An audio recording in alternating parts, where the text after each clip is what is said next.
La semaine avant le mariage, les parents fortunés de mon fiancé m'ont jeté un contrat de mariage au visage, convaincus d'avoir déjà gagné. Ils ignoraient pourtant que je possédais une entreprise de 100 millions de dollars, que j'avais mon propre avocat et un plan capable d'effacer leur sourire suffisant.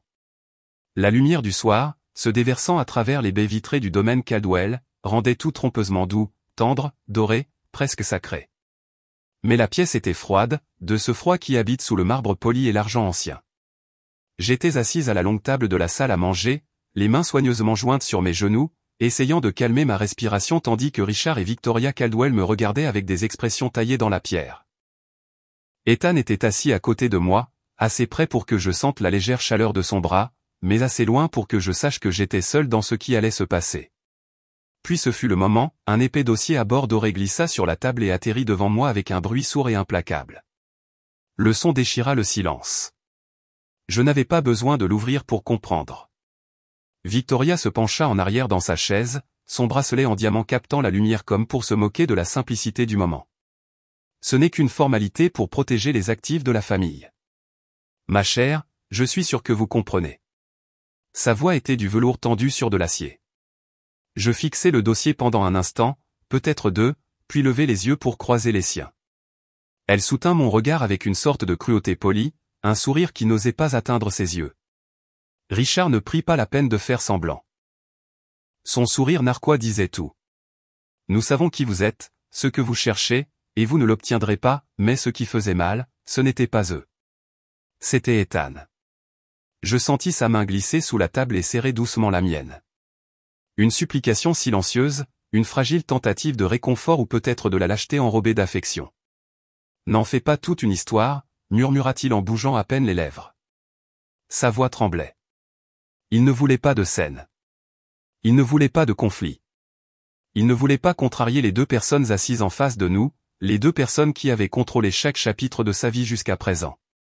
Je me tournai pour le regarder. Vraiment, le regarder. Cet homme avec qui j'avais partagé des tacos tard le soir et des rêves chuchotés. Cet homme qui m'avait un jour pris le visage entre ses mains et dit « Tu es ma maison ». Mais à cet instant, il ne levait même pas les yeux pour croiser les miens.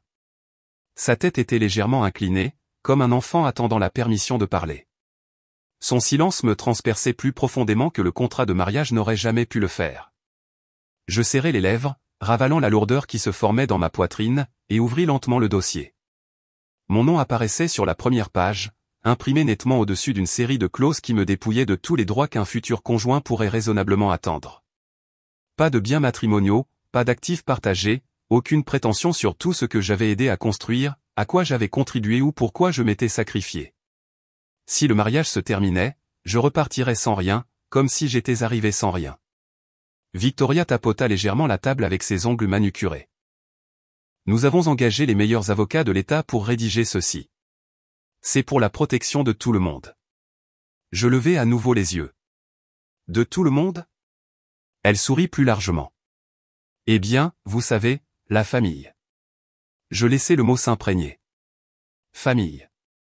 La seule chose que j'avais voulu toute ma vie.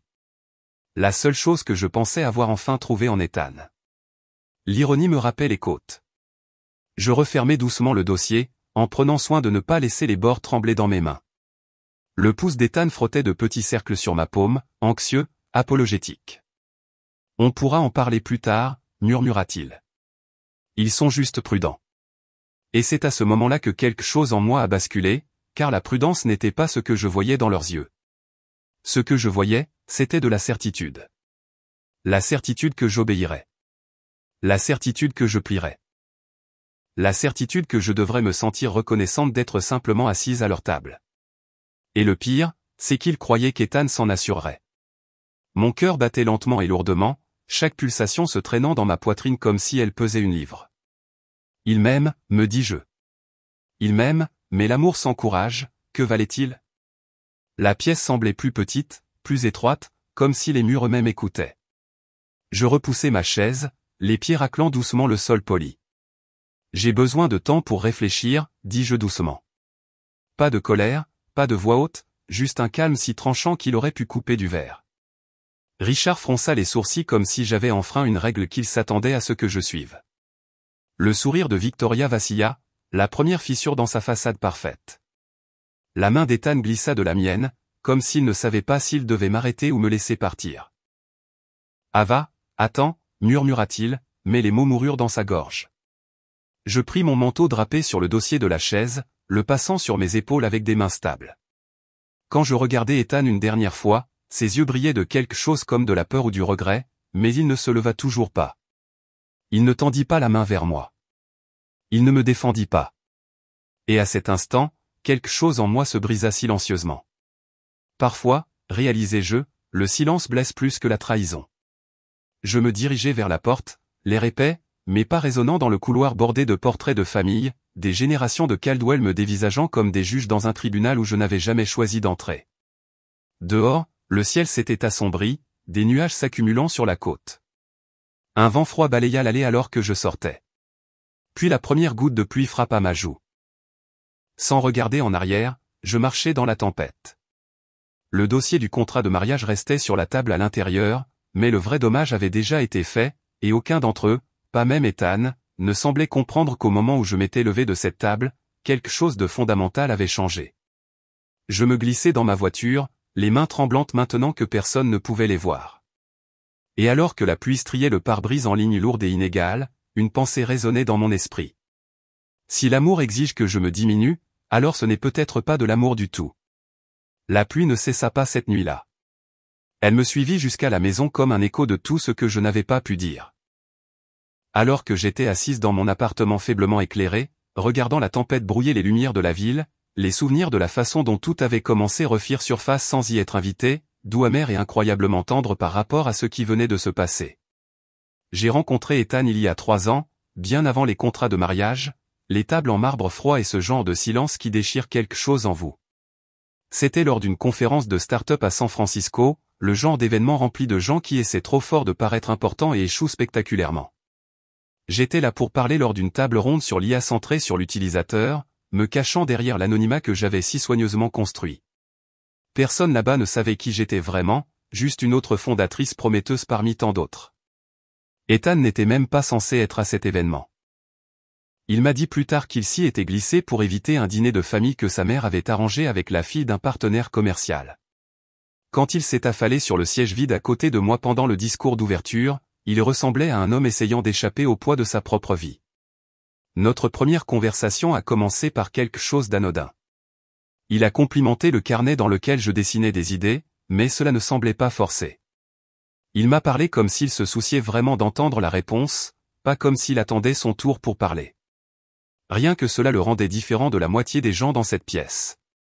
Je me souviens encore de la sincérité dans sa voix quand il a dit « J'aime votre façon de penser ». La plupart des gens remarquaient tout ce qui était superficiel chez moi, mon âge, mes origines, mon calme. Ethan a remarqué ma façon de penser, et cela m'a désarmé plus que je ne voulais l'admettre. Plus tard dans l'après-midi, il a avoué quelque chose doucement, presque timidement. Mes parents, ils n'approuvent pas vraiment tout ce que je choisis par moi-même. Il a ri comme s'il était habitué à l'humiliation. École, emploi, amis, tout devait être sélectionné. J'ai senti quelque chose s'adoucir dans ma poitrine. Peut-être parce que je savais ce que c'était que de naviguer dans la vie sans filet de sécurité, sans appartenance. Peut-être parce que pour une fois, quelqu'un d'autre était la personne vulnérable dans la conversation. Notre histoire ne s'est pas enflammée avec des feux d'artifice. Elle a fleuri lentement, doucement. Il m'a invité à prendre un café une semaine plus tard. Un petit café sans prétention à Pacific Heights où le barista connaissait tout le monde par son nom. Ethan n'était pas tape à accent grave-l'œil à l'époque.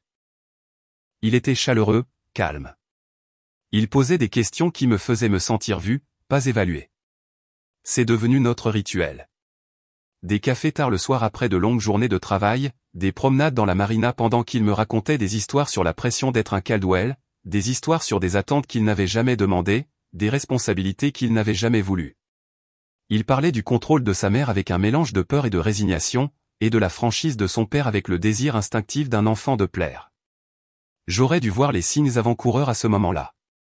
Mais dans ces moments, marchant à ses côtés sous les lampadaires, nos mains se frôlant doucement comme si nous avions peur de trop nous tenir, il semblait humain.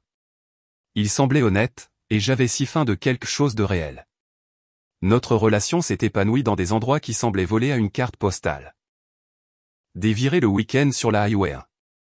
Des pique-niques à Carmel by the Sea, où il lisait à voix haute des passages de livres qu'il aimait, sa voix douce couvrant le bruit des vagues. Des dîners au coucher du soleil sur les toits où il me serrait contre lui et promettait « Je ne suis pas comme eux. Je veux quelque chose de différent ». Il y a eu des nuits où il s'est endormi sur mon canapé, la tête reposant sur mes genoux, chuchotant des rêves qu'il ne disait à personne d'autre. Et quelque part entre ces moments lents et tendres, je me suis laissé le croire. Je me suis laissé croire que l'amour, un amour calme et doux, pouvait suffire à réécrire les peurs de quelqu'un. Mais l'amour n'efface pas le conditionnement, peu importe à quel point nous le souhaitons. La première fois que j'ai vu Ethan changer, c'était lors d'un dîner avec ses parents, quelques mois après le début de notre relation. Victoria est arrivée vêtue d'une robe qui scintillait comme du givre et m'a parlé comme si j'étais une aimable étrangère qu'elle avait décidé de tolérer. Richard posait à Ethan des questions dont il ne voulait pas vraiment les réponses, de la manière dont un général pourrait interroger un soldat. Et Ethan. Mon Ethan s'est instantanément replié, les épaules tendues, la voix adoucie, chaque opinion remplacée par une version plus acceptable. Il m'a à peine parlé de toute la soirée. J'ai essayé de rationaliser. Tout le monde se comporte différemment avec ses parents. Mais au fil des semaines et des mois, le schéma s'est approfondi. Avec moi, il était l'homme dont j'étais tombée amoureuse. Chaleureux, attentionné, courageux à sa manière. Avec eux, il devenait quelqu'un d'autre, entièrement muet, obéissant, ayant peur de respirer trop fort. Cela ne s'est pas produit d'un seul coup. C'était une lente érosion. Une hésitation par-ci, un regard nerveux par-là, s'excusant pour des choses qu'il n'avait pas faites. Faisant semblant d'être d'accord avec des opinions qu'il méprisait, annulant des plans avec moi quand sa mère insistait pour un événement familial. Je n'arrêtais pas de me dire qu'il avait juste besoin de temps, d'espace, d'encouragement, que si l'amour pouvait être un refuge, peut-être que je pourrais être le sien. Mais le voir se recroqueviller chaque fois qu'ils entraient dans la pièce faisait naître en moi une inquiétude. Aux confins de mon cœur, un petit murmure me disait que cette faiblesse, cette peur, pourrait un jour nous atteindre aussi. Il m'aimait. Je n'en ai jamais douté. Mais l'amour sans colonne vertébrale est comme une porte sans gonds. Elle a l'air solide jusqu'à ce que le premier grand coup de vent la frappe. Et je pense que quelque part au fond de moi, je l'ai toujours su. Je ne voulais tout simplement pas y croire. Alors que l'orage grondait doucement à l'extérieur de ma fenêtre, j'ai fermé les yeux. Le souvenir de la main tremblante d'Ethan sous la table de la salle à manger des Caldwell me revenait en mémoire. Le contrat de mariage, le silence, le moment où il ne m'a pas choisi. Je croyais que l'amour pouvait guérir la peur, ai-je murmuré dans la pièce vide. Mais certaines personnes ont peur plus profondément qu'elles n'aiment. Et peut-être que c'était le début de la fin. Même si aucun de nous ne l'a vu venir à l'époque, 2 mois avant le mariage, alors que l'excitation aurait dû colorer chaque recoin de ma vie, la première fracture est apparue, petite, presque invisible, mais assez vive pour faire tressaillir mon cœur. Tout a commencé par un appel téléphonique un mardi matin tranquille. Je passais en revue les arrangements floraux lorsque ma wedding planée, Mélissa, a appelé avec une politesse tendue que je lui entendais rarement. Ses voitures étaient louées sous la flotte d'entreprises de la fondation. Ses comptes d'investissement étaient gérés et contrôlés par l'équipe financière de ses parents. Même la bague qu'il m'avait donnée, belle, attentionnée, choisie avec un amour véritable, avait été assurée au nom de Victoria. Je n'étais pas en colère contre lui. C'était le pire. J'avais le cœur brisé pour lui. Quand je l'ai confronté doucement, lui montrant ce que j'avais trouvé, il s'est figé. « Ethan, pourquoi rien n'est à ton nom ?» Il déglutit difficilement, les yeux baissés. « C'est compliqué. » « Explique-moi », les yeux pressés. Il se frotta la nuque, une habitude nerveuse que j'avais vue 100 fois. Mes parents, ils ont toujours géré les choses pour des raisons fiscales, de responsabilité. C'est juste plus simple. Mais rien ne t'appartient vraiment, dis-je doucement. Ce n'est pas simple, Ethan. C'est du contrôle. Il grimaça. Ce ne sera pas comme ça pour toujours, murmura-t-il. Après le mariage, ils transféreront certaines propriétés à mon nom. C'est comme ça que ça marche. Après le mariage, répétai-je, goûtant l'implication comme quelque chose d'amer se répandant sur ma langue. Donc, je t'épouse d'abord et ensuite il décide de ce que tu obtiens. Il ne le nia pas. Il ne dit pas un mot. Et soudain, j'ai eu l'impression d'être entré par erreur dans la vie de quelqu'un d'autre. Une vie que je ne comprenais pas. Une vie qui ne me comprenait pas. À qui est ce mariage? À qui est cet avenir? J'avais rêvé d'un partenariat, d'un mariage d'égaux. Mais dans quoi est-ce que je m'engageais? Une famille ou une monarchie? Ethan tendit la main vers la mienne, essayant de rassembler les morceaux avant qu'ils ne tombent. Ava, s'il te plaît, ne laisse pas ça se mettre entre nous. Je t'aime. Je l'ai regardé. Vraiment regardé. L'homme qui m'avait un jour semblé être ma maison. Je sais que tu m'aimes, dis-je doucement. Mais l'amour ne peut pas tenir sur des jambes qui ne veulent pas marcher. Il tressaillit à ces mots parce qu'il savait exactement ce que je voulais dire. Son silence ne venait pas de la méchanceté. Il venait de la peur. Une vie entière de peur. Et alors que j'étais assise là, le regardant lutter pour trouver des mots qu'il ne dirait jamais, une prise de conscience silencieuse s'installa dans mes os. Il m'aime, mais pas assez pour les affronter. Et parfois, cette vérité, douce, douloureuse, immuable, est celle qui vous brise le plus. La nuit après avoir découvert la vérité sur les avoirs de la famille d'Ethan, je n'ai pas pu dormir. Je suis resté éveillé dans l'obscurité silencieuse de mon appartement, écoutant le bourdonnement du réfrigérateur et le murmure occasionnel des voitures qui passaient. C'était surréaliste de voir comment une seule découverte pouvait déplacer tout le poids d'une relation. Je n'étais pas en colère contre Ethan. Pas encore. Mais j'étais secoué. Secoué par la façon dont sa vie appartenait complètement à tout le monde sauf à lui. Secoué par le fait que je m'étais préparé à rejoindre un monde construit sur des chaînes déguisées en tradition. Et tandis que je fixais le plafond, laissant la vérité s'installer comme de la poussière autour de moi, une autre vérité a émergé à sa place, une que j'avais enfouie si profondément que j'oubliais souvent son existence. La vérité sur qui j'étais vraiment avant que l'amour ne me détourne de moi-même. Il y a des années, bien avant les wedding planés, les contrats de mariage et l'élégance glaciale du domaine Caldwell, je n'étais qu'une fille travaillant 12 heures par jour dans un espace de coworking exigu, mangeant des nouilles instantanées entre deux sprints de codage et rêvant de construire quelque chose à moi. Nuracor a commencé dans le coin d'une bibliothèque publique, griffonné dans un carnet si usé que la reliure tenait à peine. Je n'avais ni financement, ni réseau, ni un nom de famille qui ouvrait des portes. Je n'avais qu'une idée, du désespoir et une rage silencieuse contre le monde qui sous-estimait les gens comme moi. Chaque investisseur qui me rejetait, vous êtes trop jeune. La logistique IA est trop compétitive. Avez-vous même une formation technique, ajoutez de l'huile sur le feu. Chaque échec me rendait plus affûté. Et au moment où mon algorithme de cartographie prédictive du fret a attiré l'attention d'une grande société de capital risque, j'avais déjà appris la leçon la plus importante de ma vie. Moins les gens connaissent votre pouvoir, plus il leur est difficile de vous contrôler. J'ai construit Nuracor tranquillement, méthodiquement, comme une forteresse que seul moi savais naviguer. Lorsque l'offre d'acquisition est arrivée à un peu moins de 100 millions de dollars, je l'ai acceptée sans célébration. Je n'ai pas acheté de pantouzes, de voitures de sport ou quoi que ce soit qui criait la richesse. J'ai acheté un petit appartement ensoleillé. J'ai payé les dettes médicales de ma grand-mère. J'ai créé un trust à son nom, puis je me suis effacé du récit. Je me suis caché derrière des sociétés écrans, des accords de non-divulgation et des couches juridiques. Lena m'a aidé à construire tout ça. Je ne voulais pas que le monde le sache. Je ne voulais pas que les hommes me poursuivent pour les mauvaises raisons. Et plus que tout, je ne voulais pas devenir quelqu'un qui utilise l'argent comme une arme, car j'avais vu les dégâts que ce genre de pouvoir infligeait aux gens. Des gens comme Ethan. Lena Pierce était la seule personne qui connaissait toute l'histoire. Elle était avec moi depuis le début, bien avant de devenir l'une des avocates en droit des affaires les plus respectées de l'État. Nous étions toutes les deux des filles fatiguées issues de milieux modestes, gravissant les échelons de différentes manières. C'est elle qui m'a poussé à accepter l'offre d'acquisition, celle qui a rédigé chaque clause de confidentialité avec précision. Et c'est elle que j'ai appelée le matin après l'incident chez les Caldwell, ma voix tremblant encore d'un mélange de colère et de chagrin. Elle est arrivée à mon appartement avec du café et des viennoiseries aux amandes, posant le sac sur ma table comme si elle savait déjà que je n'aurais pas mangé.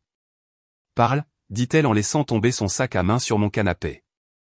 Je lui ai tout raconté sur le contrat de mariage, sur la façon dont le sourire de Victoria m'avait blessé, sur le silence d'Ethan et le serrement dans ma poitrine quand j'ai réalisé à quel point leur contrôle était profond. Lena a écouté sans m'interrompre, ses yeux s'aiguisant à chaque détail. Quand j'ai eu fini, Elle s'est penchée en arrière dans sa chaise, a croisé les jambes et a expiré lentement. Une manœuvre de pouvoir prévisible, murmura-t-elle. Les familles de la vieille fortune paniquent quand elles ne comprennent pas ce qu'elles accueillent dans leur lignée. Je n'essaie pas de faire partie de leur lignée, dis-je doucement. J'essaie juste d'épouser l'homme que j'aime. Léna pencha la tête, m'examinant de cette façon qu'elle avait quand elle voulait que je m'entende. Es-tu sûr qu'il est prêt à être l'homme que tu penses qu'il est? J'ai hésité. C'était une réponse suffisante. Elle tendit la main sur la table, posant la sienne sur la mienne. Ava, écoute-moi. Tu n'as pas besoin de les combattre. Tu n'as pas besoin de t'expliquer ou de prouver quoi que ce soit. S'ils veulent te tester, très bien, laisse-les faire. Mais c'est toi qui as les cartes en main. Pas eux. Je ne veux pas utiliser l'argent comme un levier, ai-je murmuré. Elle sourit, un sourire doux mais entendu. Il y a une différence entre un levier et une protection. Tu n'essaies de blesser personne. Tu refuses simplement d'être contrôlé. Et ça, mon ami, c'est ton droit. Ces mots se sont installés autour de moi comme un bouclier. Pour la première fois depuis que le contrat de mariage avait heurté la table en marbre, j'ai senti quelque chose de chaud en moi. Pas de la victoire, pas de la colère, mais de la clarté. Un rappel silencieux que j'avais construit une vie selon mes propres termes. Une vie que personne ne pouvait me prendre.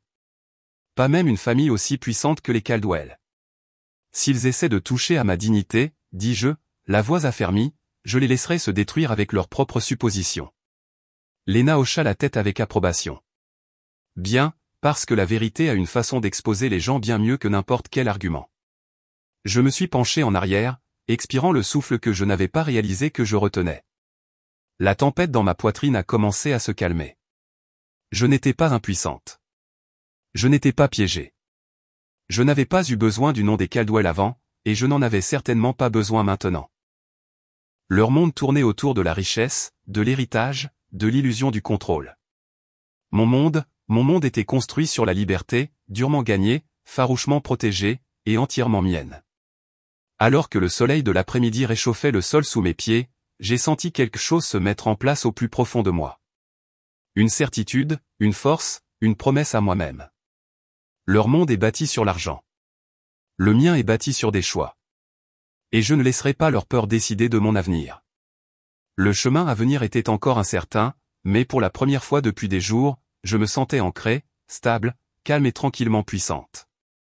Le silence, réalisais-je, n'était pas de la faiblesse. C'était une armure. Et j'en avais fini de laisser quiconque le confondre avec quoi que ce soit de moi. J'ai passé le lendemain à me déplacer dans mon appartement comme si la gravité avait doublé. Chaque pas plus lourd qu'il n'aurait dû l'être, chaque respiration épaisse du poids de tout ce qui n'avait pas été dit. Léna était partie des heures plus tôt avec la promesse d'aider de toutes les manières possibles, mais le silence qui a suivi semblait incroyablement assourdissant. Je n'arrêtais pas de rejouer le moment à la table des Caldwell, le bruit sourd du contrat de mariage, l'éclat dans les yeux de Victoria, le bout des doigts tremblants d'Ethan sous ma paume. Je devais lui parler, non pas d'argent, non pas de ses parents, mais de nous, de savoir si l'avenir que nous avions construit reposait sur quelque chose de réel ou sur quelque chose qui se fissurait déjà en son centre. Ce soir-là, je lui ai envoyé un simple message. « Peux-tu passer ce soir ? Juste nous deux. Nous devons parler. » Il a répondu presque immédiatement. « Bien sûr, je serai là dans 20 minutes. » Je l'attendais au comptoir de la cuisine, mes doigts traçant des motifs distraits sur la surface fraîche du quartz. Quand j'ai entendu ses pas dans le couloir, quelque chose de petit en moi a palpité, peur, espoir, peut-être les deux. Il est entré, vêtu d'un pull gris doux, les yeux fatigués mais doux, comme s'il sentait déjà que ce dont nous allions discuter pourrait tout changer. « Ava, dit-il doucement en s'approchant de moi. Tu as l'air contrarié. Je suis tellement désolé pour hier soir. Ethan, l'interrompis-je, ma voix stable mais calme. J'ai besoin de te poser une question et j'ai besoin que tu me répondes vraiment. Pas pour eux. Pas pour moi. Pour toi. Il déglutit. D'accord.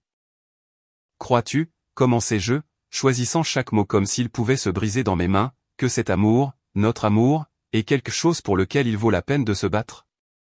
La question flottait dans l'air comme de la fumée. Les yeux d'Ethan vacillèrent, sa mâchoire se contractant à peine, comme s'il connaissait déjà la bonne réponse mais ne pouvait se forcer à la dire. Il s'assit sur le canapé et enfouit ses mains dans ses cheveux. Ava, Juste. L'hésitation était pire que n'importe quel rejet. Je ne veux pas te perdre, dit-il finalement. Mais je ne veux pas les perdre non plus. Les mots m'ont frappé avec une froideur à laquelle je n'étais pas préparé. Je me suis assise sur le fauteuil en face de lui, laissant la distance parler d'elle-même.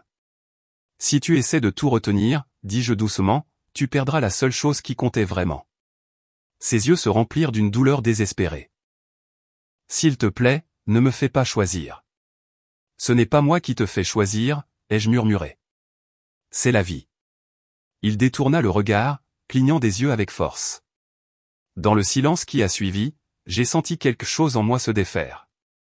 Un fil fragile se rompant dans un endroit trop profond pour être réparé avec des mots ou des promesses. Je pouvais sentir l'amour entre nous. Toujours chaud, toujours réel, mais il était piégé sous des couches de peur héritées d'une vie de soumission. Ethan ne choisissait pas ses parents plutôt que moi. Il ne choisissait tout simplement rien, et c'était en quelque sorte pire.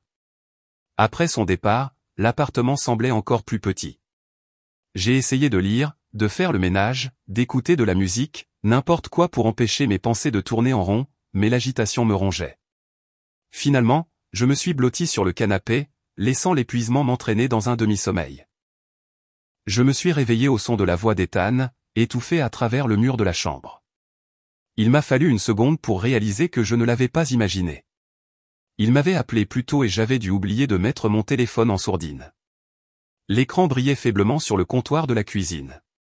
L'appel était toujours connecté. Il avait dû me composer par accident.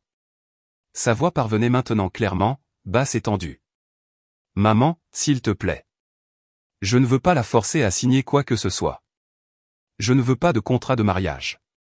Je ne demande pas ça. » Mon souffle se coupa. Il ressemblait à l'Ethan dont j'étais tombée amoureuse. Celui qui rêvait de coucher de soleil, de vie tranquille et d'enfant avec mon sourire. Mais ensuite vint le ton aigu et glacial de Victoria, tranchant à travers le haut-parleur comme de la glace qui se fissure. Ne sois pas naïf, Ethan.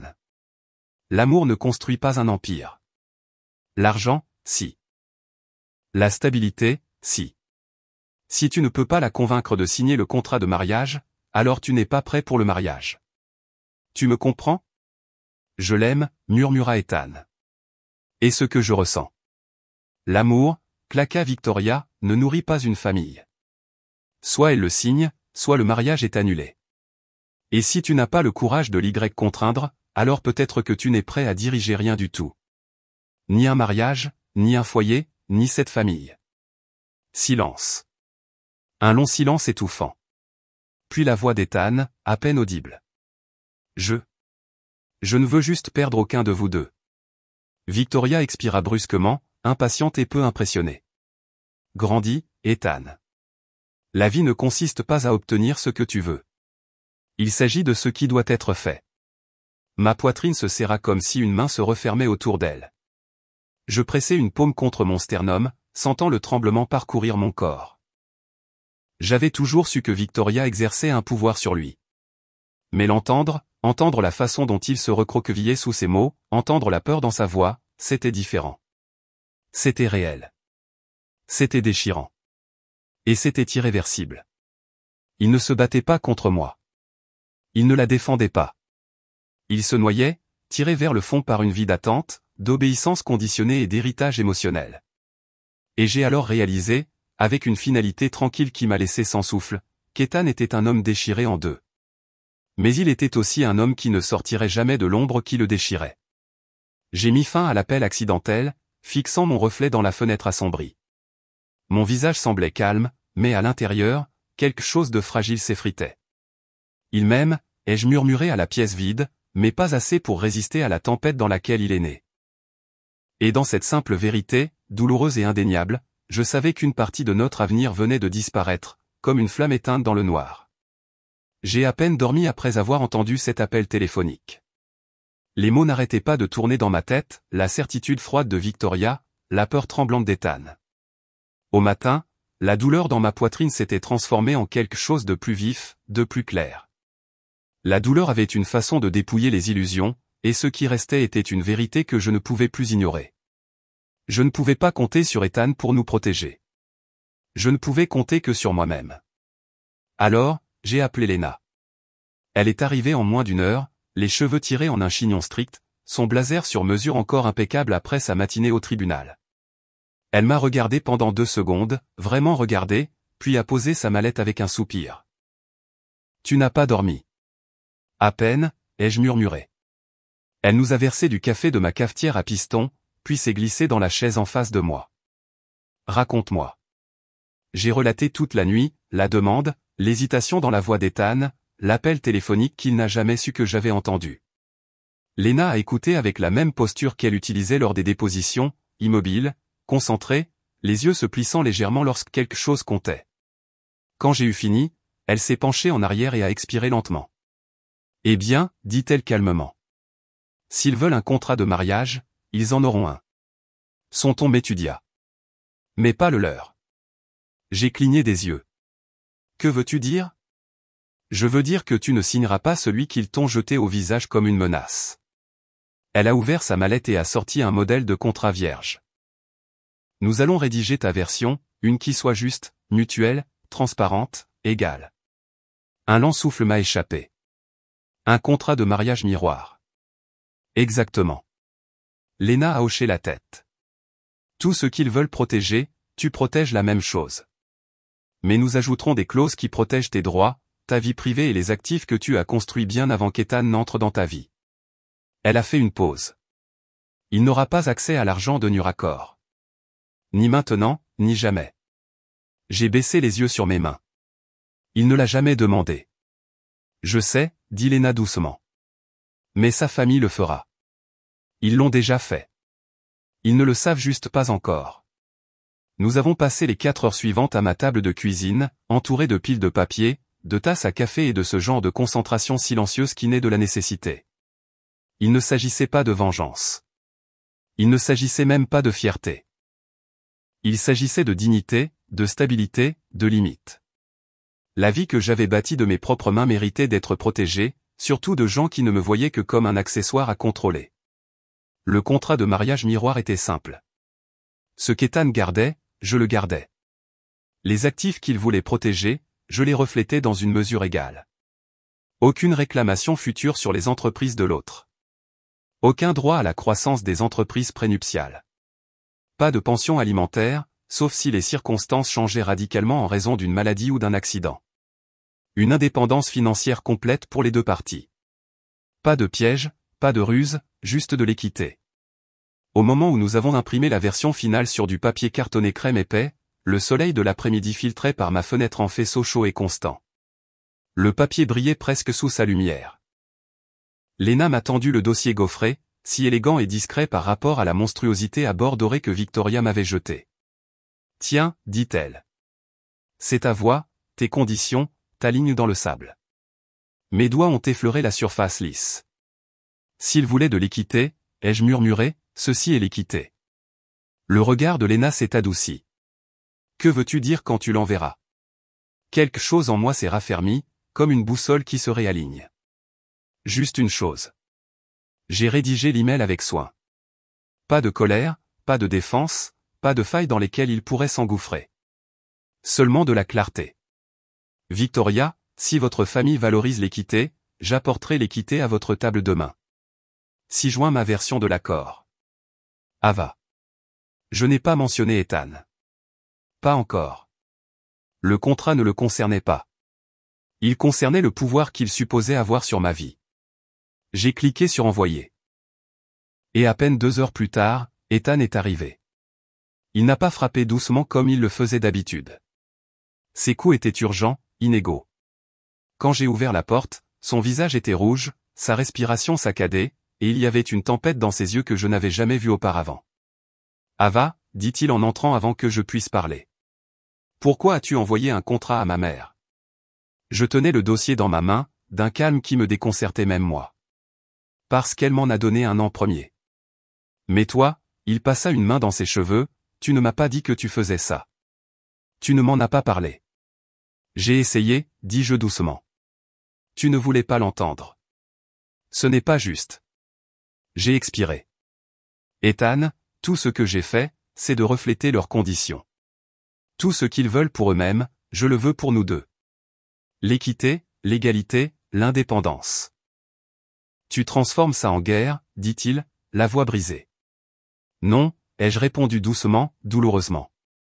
Je me défends. Il y a une différence. Il cessa de faire les 100 pas et me regarda, puis me regarda vraiment. Et à cet instant, j'ai vu le garçon qu'il était autrefois, pris entre le désir de plaire à tout le monde et l'échec des deux côtés. Ses épaules s'affaissèrent, son expression s'effondrant. Je ne voulais juste rien de tout ça. Je voulais qu'on se marie sans toute cette pression, sans contrat ni avocat. Moi aussi, ai-je murmuré. Quelque chose se brisa dans ses yeux. Pourquoi ai-je l'impression que tu choisis de te battre au lieu de faire confiance? Ma gorge se serra. Parce que t'aimer ne devrait pas signifier renoncer à moi-même. Ethan s'approcha, le désespoir vacillant dans son expression. S'il te plaît, ne fais pas de ça la fin. J'ai secoué doucement la tête. Ce n'est pas moi qui y mets fin, Ethan. C'est le silence que tu choisis chaque fois qu'il te demande de prendre parti. Il ouvrit la bouche, puis la referma. Pas de mots, pas de promesses, juste le silence. Le même silence que dans la salle à manger. De chaque instant où il avait baissé la tête au lieu d'élever la voix. Et c'est alors que la vérité s'est installée en moi, froide et définitive. Il ne les choisissait pas plutôt que moi. Il ne choisissait rien du tout. Et rien ne peut soutenir un mariage. Tu ne vas pas signer mon contrat, n'est-ce pas, ai-je demandé doucement. Il ne répondit pas. Le silence suffisait. Mon cœur se fractura, mais ma colonne vertébrale se redressa. J'ai relevé le menton, ravalant la douleur qui montait dans ma gorge. L'amour sans courage, dis-je doucement, meurt bien avant la relation. Des larmes brillèrent dans ses yeux. Mais il ne tendit pas la main vers moi. Il ne se battit pas. Il resta simplement là, suspendu entre deux mondes, incapable de se diriger vers l'un ou l'autre. Et c'est là que j'ai su que je ne le perdais pas. Je le laissai partir. Le lendemain matin, le ciel au-dessus de Pacific Heights paraissait trompeusement calme, bleu, ouvert, presque indulgent. Je ne l'étais pas. Je me suis dirigé vers le domaine des Caldwell avec un calme intérieur que je ne pouvais pas entièrement expliquer. Pas de colère, pas de peur, quelque chose de plus froid, de plus clair, le genre de clarté qui ne vient qu'après que l'espoir se soit consumé. Les portes se sont ouvertes automatiquement à l'approche de ma voiture. Les barres de métal glissant avec un sifflement silencieux. Je me suis dit que c'était approprié. Le monde de cette famille ne s'ouvrait qu'à ceux qu'ils approuvaient. Et pourtant aujourd'hui, j'entrais pour fermer la dernière porte qu'ils aient jamais tenue sur moi. Je suis sorti de la voiture et j'ai traversé le chemin de pierre familier jusqu'à l'entrée principale. La façade en verre de 2 étages me renvoyait mon propre reflet, petite contre l'architecture massive, mais néanmoins debout. Une gouvernante a ouvert la porte avant que je ne frappe. Ils attendent dans la salle à manger, murmura-t-elle, les yeux évitant les miens, comme si elle pouvait sentir l'orage sur le point d'éclater. Bien sûr, ils étaient dans la salle à manger. La même table en marbre, les mêmes chaises, le même champ de bataille. Richard et Victoria étaient déjà assis, leur posture raide d'arrogance. Ethan se tenait derrière eux, l'air d'avoir à peine dormi.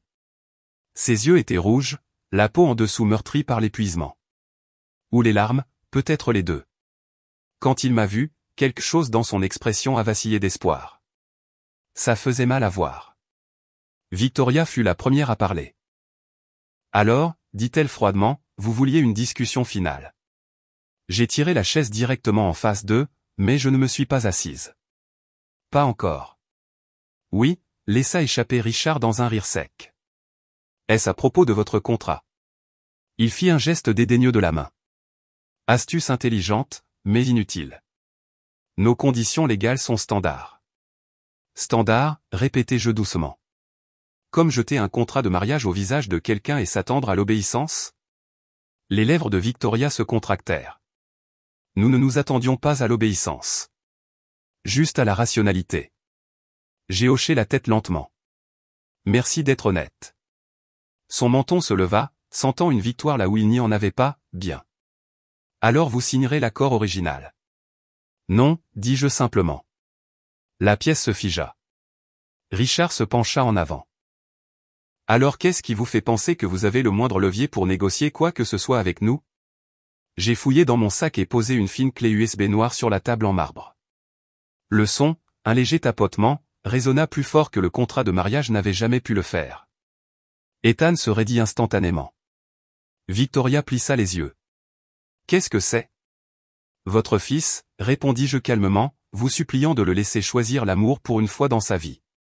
Le souffle d'Ethan se coupa. Ava. J'ai levé une main doucement. Je ne suis pas venu ici pour me battre avec toi, Ethan. Ni pour t'humilier. Cet enregistrement n'est pas une menace. C'est la vérité. Une vérité que tes parents méritent d'entendre. J'ai appuyé sur lecture. La voix d'Ethan emplit la pièce, tremblante, émotive, sincère. Maman, s'il te plaît. Je ne veux pas la forcer à signer quoi que ce soit. Je l'aime. Je ne veux pas la perdre. Puis la voix de Victoria, assez tranchante pour couper du granit. L'amour ne nourrit pas une famille. Si tu ne peux pas la faire signer, tu n'es pas prêt pour le mariage. Le silence engloutit la pièce ensuite, lourd, étouffant. Le visage de Victoria devint pâle avant de rougir par plaques. Richard avait l'air d'avoir reçu une gifle. Ethan ferma les yeux comme si entendre à nouveau la voix de sa mère le brisait de nouveau. Je me suis enfin assise, joignant mes mains soigneusement devant moi. Victoria retrouva sa voix la première. Vous nous avez enregistré? Non, dis-je doucement. C'est lui qui l'a fait. J'ai simplement entendu la vérité. Ethan me regarda comme s'il souhaitait pouvoir disparaître. Ava, je ne savais pas, je sais que tu ne savais pas, l'interrompis-je doucement. C'est pour ça que je ne suis pas en colère. Ses yeux brillèrent. J'ai de nouveau fouillé dans mon sac et placé mon contrat de mariage miroir à côté de la clé USB, le papier cartonné crème brillant doucement sous le lustre. Je ne suis pas venu ici pour gagner, dis-je lentement. Je suis venu pour mettre fin à cela avec honnêteté et dignité. Si nous devons nous marier, alors l'équité doit s'appliquer aux deux côtés. C'est mon offre. Victoria laissa échapper un rire froid. Une offre? Vous pensez que vous pouvez nous faire des offres? J'ai souri, calme, contrôlé. Vous ne savez toujours pas qui je suis. Richard ricana. Nous en savons assez. Non, dis-je, la voix ferme. Vous ne savez rien. Je me suis penché légèrement en avant. Je suis la fondatrice de Nuracor, l'entreprise qui a été vendue pour 98 millions de dollars il y a 3 ans. Je suis l'actionnaire majoritaire d'Atlas Tech depuis 18 mois.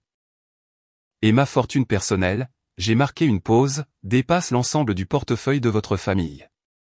Leurs visages se vidèrent de leur couleur. Je n'ai pas jubilé. Je n'ai pas élevé la voix. Je n'en avais pas besoin. Le pouvoir exprimé doucement est plus fort que le pouvoir hurlé. Ethan me regarda, stupéfait. Tu ne me l'as jamais dit.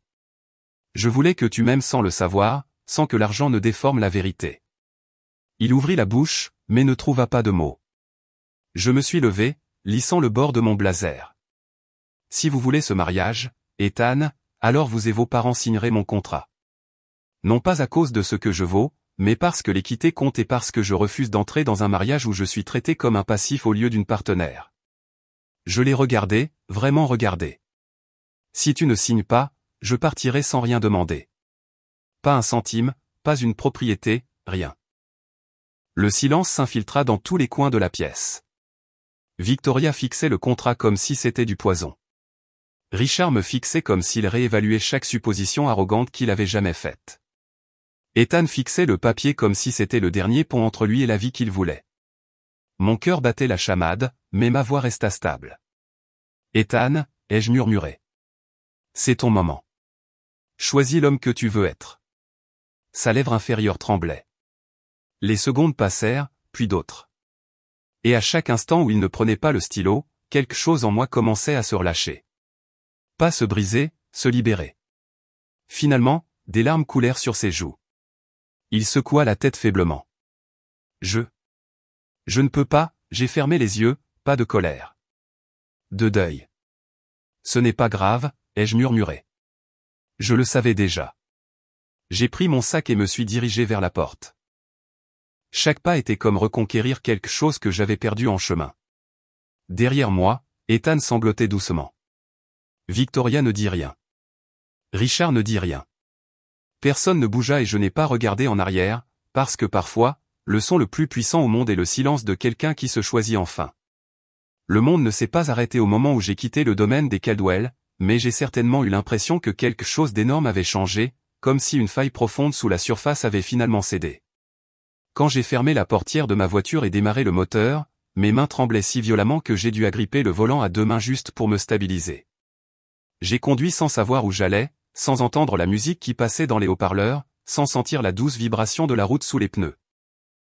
Mon corps bougeait, mais mon esprit était vide, creux, comme si quelqu'un avait tout retiré de moi et n'avait laissé que la coquille. Je n'ai pas pleuré. Je n'ai pas crié. Je n'ai pas rejoué le moment où Ethan a dit qu'il ne pouvait pas signer. Il n'y avait plus rien à analyser, plus rien à sauver. L'amour, quand il meurt, ne s'annonce pas avec des feux d'artifice ou du tonnerre. Il quitte silencieusement la pièce au moment où quelqu'un vous regarde et choisit la peur à la place. Au moment où j'ai atteint mon appartement, mon téléphone avait déjà commencé à vibrer une fois, deux fois, puis sans relâche. Mais je ne pouvais pas le regarder. Pas encore. Pas ce soir. J'ai laissé tomber mes clés sur la table et j'ai laissé mon dos glisser le long de la porte jusqu'à ce que je sois assise par terre, la tête appuyée contre le bois, fixant la légère fissure au plafond que je n'avais jamais remarquée auparavant. Tout semblait irréel, trop calme, trop silencieux. Le genre de silence qui suit une tempête dévastatrice. Le lendemain matin, le monde n'était plus silencieux. Cela a commencé par une seule notification de titre sur mon téléphone. L'entrepreneur tech Ava Monroe met fin à ses fiançailles avec l'héritier Caldwell quelques jours avant le mariage. Puis une autre, des rumeurs circulent sur un litige de contrat de mariage entre Monroe et la famille Caldwell. Puis des centaines. À midi, l'histoire s'était répandue dans toute la Californie, puis dans tout le pays. Vidéos, tweets, articles d'opinion, spéculations. Chaque présentateur de nouvelles voulait un morceau du récit.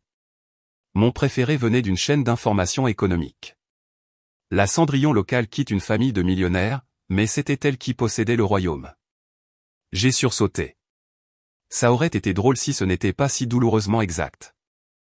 Le soir, l'opinion publique avait trouvé un méchant, et ce n'était pas moi. Des hashtags ont commencé à devenir populaires. Hashtag le mariage n'est pas une fusion.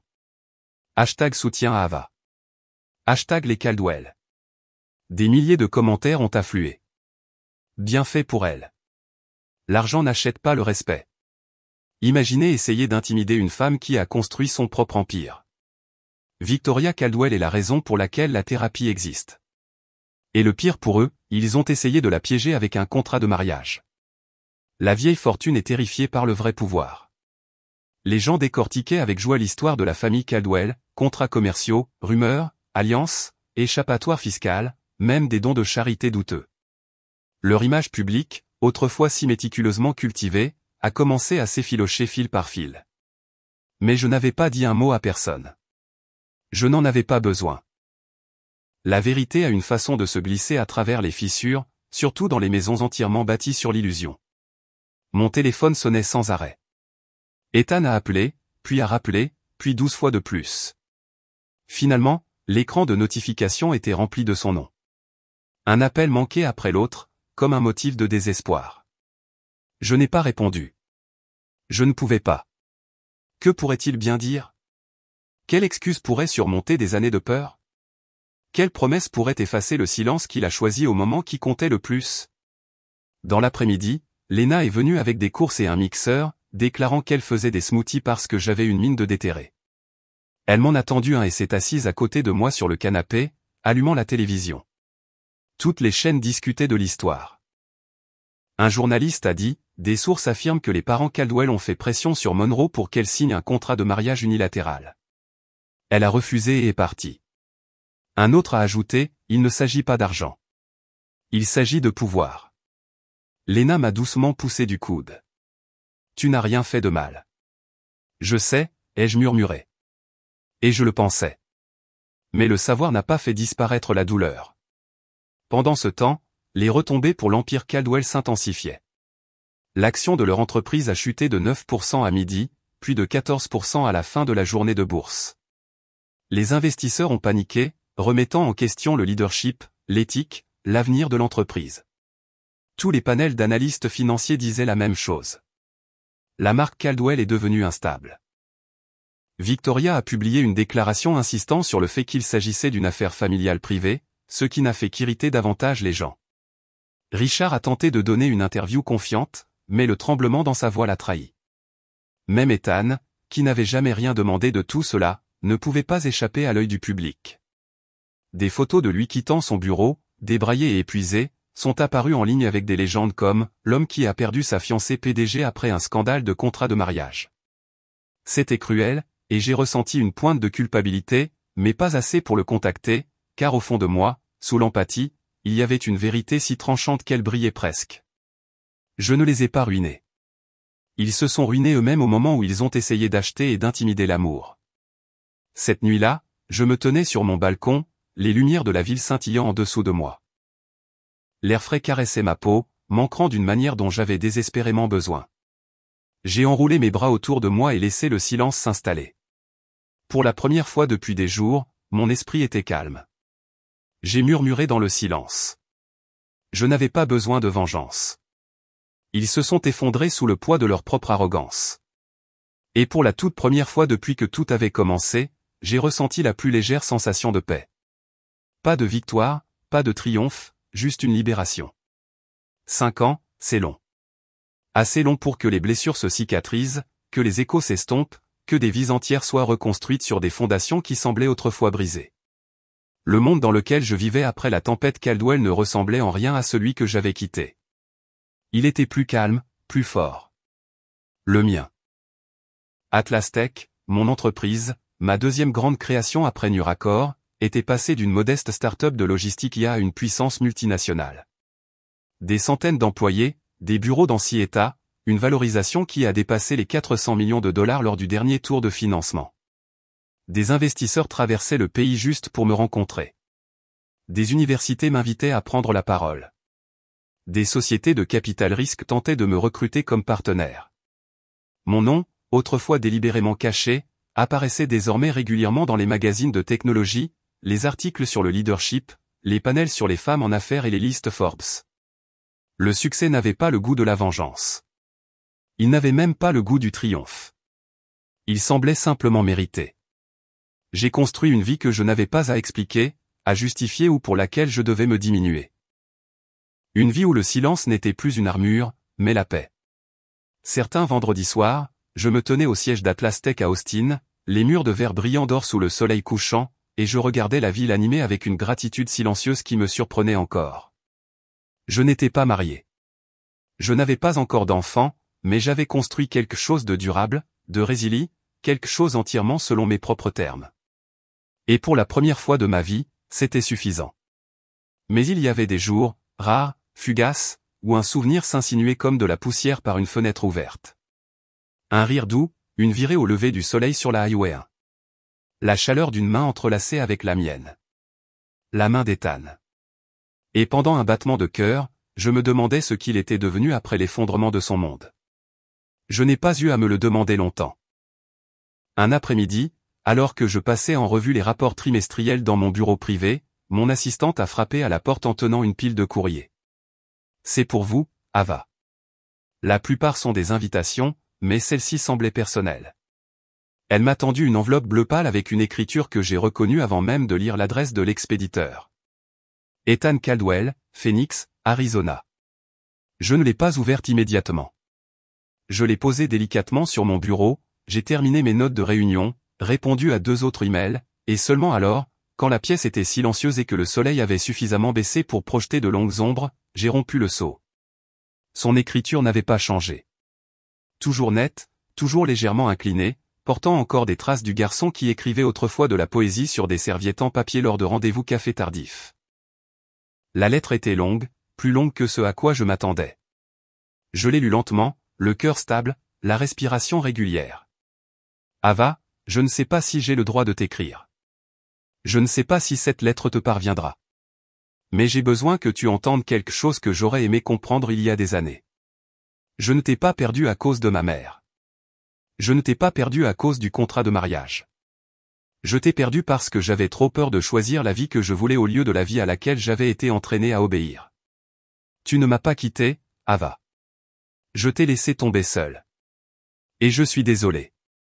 Je n'ai jamais cessé d'être désolé. Je suis en Arizona maintenant, dans un petit cabinet de conformité. Un travail tranquille. Humble. Je pense que tu aurais aimé sa simplicité. J'essaie de reconstruire les choses de la bonne manière cette fois. Je ne demande pas à ce que tu reviennes. Je ne demande pas de pardon. J'avais juste besoin que tu saches que je vois enfin la vérité que tu avais vue bien avant moi.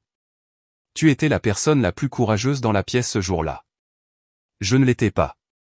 Et je vis avec ça tous les jours. Ethan. Je suis restée assise là un long moment, la lettre tremblant légèrement dans mes mains.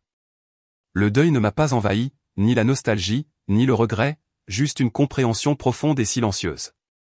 Il avait grandi. Il avait appris quelque chose de difficile, de nécessaire. Et pourtant, la distance entre nous était un gouffre qu'aucune excuse ne pouvait combler. J'ai plié la lettre soigneusement et l'ai placée dans le tiroir supérieur de mon bureau, sous quelques photographies et un stylo en argent. Je ne l'ai pas jetée, mais je n'ai pas répondu. Une semaine plus tard, j'ai demandé des nouvelles de lui à un ancien employé des Caldwell qui travaillait maintenant dans une société de capital risque partenaire d'Atlas Tech.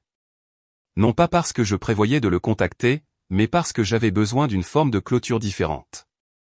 Ethan, dit-il en sirotant son café. Oui, sa vie s'est beaucoup calmée après le scandale. Il a déménagé en Arizona pour échapper aux médias. Il vit seul, va au travail, fait du bénévolat dans un refuge pour chiens le week-end. Un type bien, mais il est différent maintenant. Plus doux, plus triste. Est-il marié, ai-je demandé. L'homme secoua la tête. Il n'est jamais sorti sérieusement avec quelqu'un d'autre d'après ce que j'ai entendu. Il a dit qu'il avait déjà perdu la femme avec qui il était censé construire sa vie. Ma poitrine se serra, non pas de désir, mais de quelque chose de plus doux, une douleur tendre pour le garçon qu'il était autrefois. Un garçon qui m'avait aimé honnêtement, même si la peur avait noyé cet amour avant qu'il ne puisse prendre racine. Cette nuit-là, après que tout le monde ait quitté le bureau, je me tenais près de la fenêtre surplombant le centre-ville d'Austin. Les lumières de la ville scintillaient en dessous comme des lucioles dispersées. J'ai pressé ma paume contre la vitre froide et laissé mon reflet vaciller dans l'obscurité. Il n'était pas cruel, me suis-je murmuré. Il était juste faible. La faiblesse n'est pas le mal. Elle n'est pas malveillante, mais elle est dangereuse. La faiblesse peut mettre fin à des relations aussi complètement que la trahison. La faiblesse peut tuer l'amour aussi efficacement que les mensonges. Et parfois, elle laisse une cicatrice plus profonde parce qu'on ne peut pas détester quelqu'un qui ne voulait pas vous faire de mal. On ne peut que pleurer ce qu'ils n'ont jamais eu la force de retenir. J'ai fermé les yeux, inspirant profondément. Certaines personnes sont bonnes, mais la bonté sans courage ne peut pas garder un cœur. J'ai baissé le store et éteint les lumières. Mais pas résonnant doucement alors que je m'éloignais, non pas du passé, mais vers un avenir que j'avais enfin construit de mes propres mains. Un avenir où je pouvais respirer pleinement, me tenir pleinement, aimer pleinement le moment venu.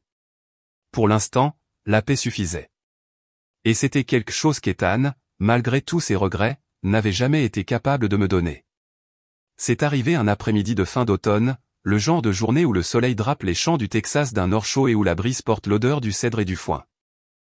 Je travaillais de la maison, examinant une proposition de partenariat pour l'expansion d'Atlas Tech dans la logistique renouvelable, lorsque mon téléphone a vibré avec un numéro inconnu. Normalement, j'ignorais les appels que je ne reconnaissais pas, mais quelque chose, peut-être l'intuition, m'a poussé à répondre. Allô ? Pendant un moment, il n'y eut que de la statique. Puis une voix que je n'avais pas entendue depuis des années a fait surface. Fragile mais reconnaissable. Ava, c'est Victoria Caldwell. Je me suis figé, ma main se resserrant sur le téléphone. Son ton n'avait pas la netteté glaciale dont je me souvenais.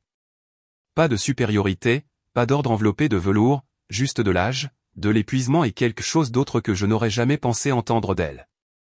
La défaite. Je sais que je suis probablement la dernière personne dont vous voulez entendre parler, commença-t-elle, sa voix tremblant très légèrement. Mais je devais appeler. Je me suis assise lentement, la chaise en bois craquant sous moi. Pourquoi ? Il y eut une longue pause, puis elle expira d'une voix tremblante. Nous avons presque tout perdu après cette année-là. L'entreprise, les investisseurs, la réputation que nous avions mis des décennies à construire. Tout s'est envolé. Ces mots se brisèrent comme de la glace fine. Et Ethan, il n'a pas été le même depuis que vous êtes parti. Ma gorge se serra, non pas de douleur, mais d'une tristesse lointaine, comme entendre des nouvelles de quelqu'un que l'on a connu dans une autre vie. Elle continua. Il parle encore de vous. Il se demande encore si les choses auraient pu être différentes. Il ne vous a jamais blâmé, Ava. Pas une seule fois. J'ai fermé les yeux, laissant ces mots s'installer. Je n'ai pas appelé pour vous culpabiliser, murmura-t-elle. J'ai appelé parce que je pensais que vous devriez savoir qu'il n'a jamais cessé de vous aimer. Et parce que j'avais besoin de dire que je suis désolé. Les excuses flottaient dans l'air, inhabituelles, délicates et étonnamment sincères. Je n'étais pas sûr si cela lui avait tout coûté ou si cela arrivait trop tard pour avoir de l'importance. Peut-être les deux. J'ai inspiré lentement. Victoria, je n'ai jamais détesté Ethan. Elle ne répondit pas, mais je pouvais la sentir écouter. Vraiment écouter pour la première fois. Je ne vous ai jamais détesté non plus, ajoutai-je doucement. Et je le pensais. La haine demande de l'énergie, de l'émotion, de l'attachement. J'avais laissé tout cela partir des années auparavant. Je n'ai jamais ressenti que de la tristesse pour lui, pour ce que la peur lui a pris. De l'autre côté, un faible sanglot éclata, rapidement étouffé. C'était étrange d'entendre une telle vulnérabilité de la part d'une femme qui dirigeait autrefois son monde avec du fer et du cristal. Ava, murmura-t-elle, il a toujours dit que vous étiez la seule chose réelle dans sa vie. Mes yeux se sont tournés vers la large fenêtre du Texas, la lumière du soleil se déversant sur les champs ouverts comme une bénédiction. Un calme m'a envahi, profond, tranquille, indéniable. Je suis contente qu'il m'ait aimé, dis-je. Je l'ai aimé aussi. Alors pourquoi? Elle s'arrêta, le souffle tremblant. Pourquoi n'avez-vous jamais réessayé? J'ai souri. Le genre de petit sourire triste qui vient de la connaissance d'une vérité trop lourde pour être portée avec amertume. Parce que l'amour, ce n'est pas seulement un sentiment, dis-je doucement. C'est choisir, se battre, protéger. J'ai hésité, choisissant mes mots avec douceur. Et il n'était pas assez fort pour garder la meilleure chose de sa vie. Le silence qui a suivi n'était pas tendu. Il n'était pas coléreux. C'était de la compréhension, de la reconnaissance, de l'acceptation. Finalement, Victoria parla, sa voix à peine plus qu'un murmure. Je le vois maintenant. Il n'y avait plus rien à dire après ça. Pas vraiment. Certaines histoires ne sont pas destinées à être réécrites. Certaines fins ne sont pas destinées à être défaites. Elles deviennent simplement la vérité silencieuse que nous portons en avant. Prenez soin de vous, Victoria, dis-je doucement. Et avant qu'elle ne puisse répondre, j'ai mis fin à l'appel. J'ai posé le téléphone, ne ressentant aucune colère, aucun triomphe, aucune douleur, juste une paix large et stable se propageant dans ma poitrine, comme expirée après avoir retenu son souffle pendant des années. Je me suis dirigé vers la fenêtre et l'ai poussée. Le soleil du Texas a réchauffé ma peau, les champs dorés s'étendant à l'infini vers l'horizon.